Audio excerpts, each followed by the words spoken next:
歡迎光臨 Super 廚房，請點讚、分享同埋訂閱。今日整呢個好簡單嘅餸菜，就係洋葱豬扒啦。豬扒買返嚟之後，沖洗乾淨，跟住將豬扒放喺砧板度，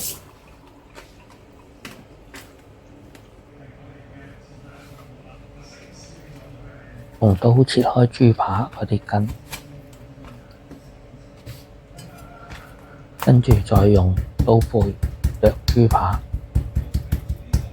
剁完一邊，再剁另外一邊，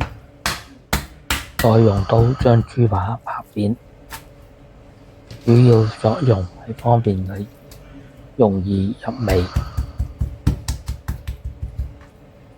攞隻碗出嚟，2茶匙嘅生粉，1茶匙嘅糖，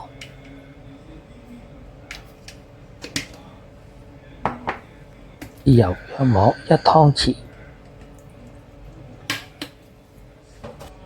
，1湯匙嘅紹興酒，用筷子將佢攪勻，再放入豬扒，用筷子將佢撈勻，醃佢大約10至15分鐘。喺處理豬扒嗰陣，我哋處理個洋葱，將洋葱去頭去尾，用手撕去洋葱表面嗰啲衣，跟住將洋葱切開，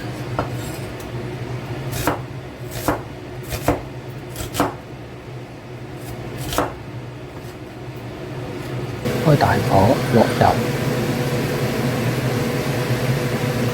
落薑片，跟住放啲豬扒落去，用筷子將豬扒鋪皮，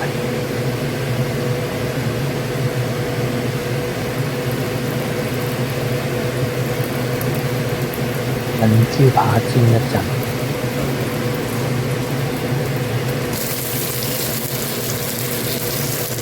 話咁快豬扒已經煎咗一陣，我哋見到啲豬扒都開始變金黃色啦，我哋就反轉再煎另外一邊。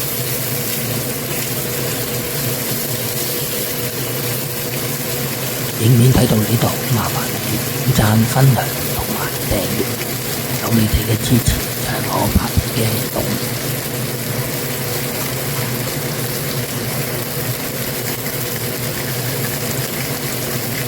啲豬扒煎咗2-3分鐘啦，我哋就揾隻筷子倒入去，見到啲豬扒冇血水流，代表豬扒煎熟咗啦，可以將佢執起啦。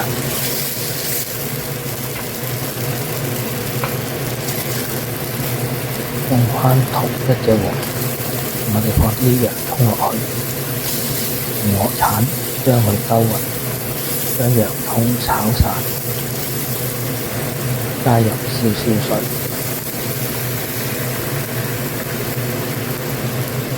將佢兜一陣，跟住就可以冚蓋，焗佢大約2至3分鐘。咁快已經過咗2至3分鐘啦，我打開個蓋，加入約莫1茶匙糖，少少嘅生抽，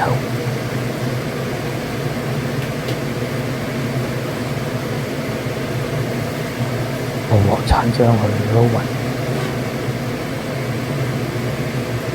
跟住就放入豬扒，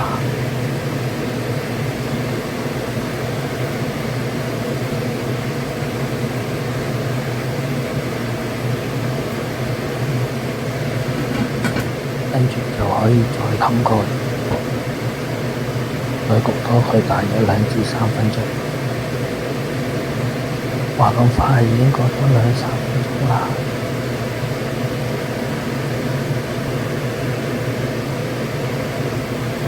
啲豬扒已經吸收晒洋葱嘅香味，跟住我哋放入少少芡汁，用鑊鏟將佢兜勻，咁樣就可以將佢分起啦。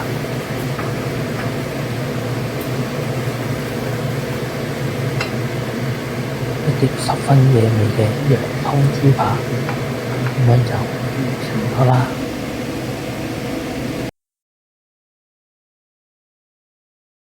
睇完片之後，記得俾 like、分享同埋訂閱。我仲有大量嘅煮餸影片，可以登入下邊 info box 參觀。